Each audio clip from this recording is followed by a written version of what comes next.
Voilà. Bonjour à vous, les enfants. Alors ce matin, je vais répondre d'abord à la première question posée par Édouard. Édouard, tu demandes pourquoi les soldats ont conduit Jésus à la mort. Écoute bien, Édouard, ce ne sont pas les soldats qui ont décidé de mettre à mort Jésus. Ils ont simplement exécuté un ordre. Les soldats, ça exécute les commandements qu'on leur impose. La mort de Jésus a été voulue par les chefs des prêtres et les scribes de la religion juive. Alors, ce sont les notables de la religion qui guident les croyants en leur indiquant comment respecter la loi juive. Alors, les chefs des prêtres et des scribes, alors, ils sont scandalisés. Alors, d'abord, en voyant que Jésus, il ne fait pas toujours ce qu'il y a de marqué dans la loi. Jésus connaît bien la loi, mais il vient apporter du neuf à la loi. Par exemple, Jésus, il vient dire que le Dieu qu'il souhaite faire connaître, c'est un Dieu qui ne fait pas de différence entre les gens. Il n'y a pas de différence. L'amour de Dieu, il est le même pour tous. La nouveauté, c'est quand Jésus dit « Aimez-vous même les ennemis ». Même ceux qui vous frappent, il faut que vous leur pardonniez. Aimez ses ennemis. Alors là, c'est vraiment aller très loin dans l'amour. Et puis encore, Jésus par moment, il ne respecte pas toujours les détails. Ce n'est pas un détail de la loi. Par exemple, un jour, le jour du sabbat, on se repose, on ne travaille pas. Et lui, Jésus, il va travailler en redonnant la santé, il va guérir quelqu'un. On va lui reprocher, tu ne respectes pas la loi. Mais écoutez bien, donc, Jésus, quelquefois, il bouleverse les habitudes des chefs en question, mais le plus grand reproche qu'on va adresser à Jésus et qui vont décider sa mise à mort, c'est lorsque Jésus, quand il guérit par exemple un malade, il dit, écoutez bien, tes péchés sont remis. Tes péchés sont remis. Jésus, au nom de Dieu Père, il porte en lui la puissance de pardonner les péchés. Alors là, les chefs des prêtres et les scribes, ils sont totalement scandalisés. Parce que pour eux, seul Dieu a le pouvoir de pardonner les péchés. Et ils n'acceptent pas de reconnaître que Jésus, il est l'envoyé de Dieu, il est le Fils de Dieu, il a le pouvoir au nom de Dieu de pardonner les péchés. Et pour eux, ils considèrent que Jésus, quand il dit ça, il blasphème, il injurie Dieu. Et pour eux, quelqu'un qui blasphème, on doit le tuer, on doit le mettre à mort. Et même ils disent que celui qui blasphème Dieu, eh bien, on doit le faire mourir en lui jetant des pierres.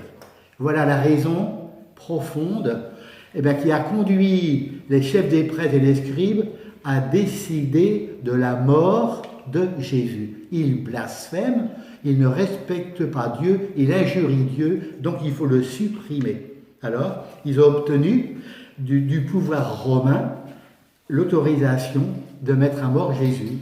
Ils ont procédé à un procès complètement bidon, avec des choses fausses, et ils ont obtenu que la mise à mort de Jésus soit décidée. Et forcément, ce sont les soldats qui ont exécuté l'ordre.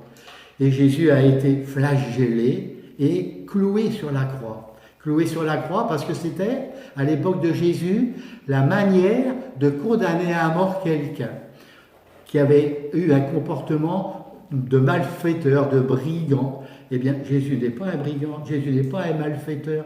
Dans son cœur, il n'y a que de l'amour, que de l'amour, que de l'amour pour son Père, pour les hommes.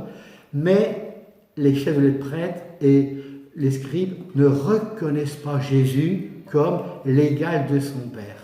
Donc, ils considèrent qu'il faut le tuer parce qu'il injurie Dieu. Voilà, c'est ce qui a conduit donc les soldats à exécuter l'ordre et ils ont mis Jésus sur la croix. Voilà. Et alors, une fois que Jésus est mort sur la croix, ses amis sont venus le descendre de la croix, puis ils l'ont déposé dans le tombeau. Hein? Alors, tu vois comment tu t'appelles, tu parles d'une grotte. Ben oui, c'est comme une grotte, le tombeau comme une grotte où il y avait l'endroit pour déposer le corps de Jésus. Voilà. Et qu'est-ce qui s'est passé? Ben, vous savez bien que 3 jours après la mort de Jésus, des femmes sont venues au tombeau, les disciples également sont venus au tombeau, et le tombeau, il était vide. Il était vide. Et alors, ces femmes, eh bien, ont vu Jésus. Les apôtres ont vu Jésus, ou plutôt, Jésus s'est montré ressuscité, et aux femmes et aux apôtres. Et alors là, ils ont compris. Ils ont compris que Jésus, qui n'avait que de l'amour dans son cœur, et qui a même pardonné à ceux qui le mettaient à mort quand il disait à son Père, pardonne-leur. Ils ne savent pas ce qu'ils font. Jésus qui a été habité par l'amour pendant sa passion, pendant sa souffrance, eh bien, Dieu son Père ne l'a pas abandonné. Il l'a fait sortir du tombeau au matin de Pâques en le ressuscitant. La résurrection, c'est ça les amis, c'est l'amour manifesté par Jésus au nom de son Père qui triomphe de la mort. Jésus est ressuscité et vivant à jamais. Et c'est ce que nous fêtons le jour de Pâques. C'est toi Raphaël qui demande qu'est-ce qu'on fait à Pâques? Mais c'est ça que l'on fête à Pâques. On fête la résurrection de Jésus. Jésus qui a triomphé des forces de mort. Voilà. Alors, Alix a compris au passage, hein, tu demandes quelle est la grotte où on a mis Jésus? Un tombeau qui était creusé dans le roc. Et alors écoutez bien, maintenant je termine par là. Vous savez, quand on fait le signe de la croix, eh bien c'est ça qu'on veut dire. Toi Jésus, quand je regarde ta croix, je me rappelle que tu es passé par la mort, que tu as accepté de souffrir parce que dans ton cœur, il n'y avait que de l'amour pour ton Père et pour les hommes. Et puis, tu es passé par la mort, mais ton Père t'a fait gagner ta vie. Il t'a fait ressusciter, tu es vivant à jamais. Je fais le signe de la croix pour te dire merci, pour te dire que je choisis de te suivre en essayant d'aimer jusqu'au bout. Alors, le signe de la croix, les enfants, vous pourrez, vous savez, le faire, nous les chrétiens. On fait ce geste quelquefois trop vite, sans trop comprendre ce que nous faisons. Je fais le signe de la croix pour dire « Je crois en toi, Jésus, ressuscité, qui me révèle tout l'amour de mon Père et qui m'entraîne sur ton chemin d'amour. » Vous le ferez, Seigneur? Vous le ferez, les enfants? C'est ça que prier, un beau signe de croix. Je le fais devant vous, au nom du Père et du Fils et du Saint-Esprit. Amen. À bientôt.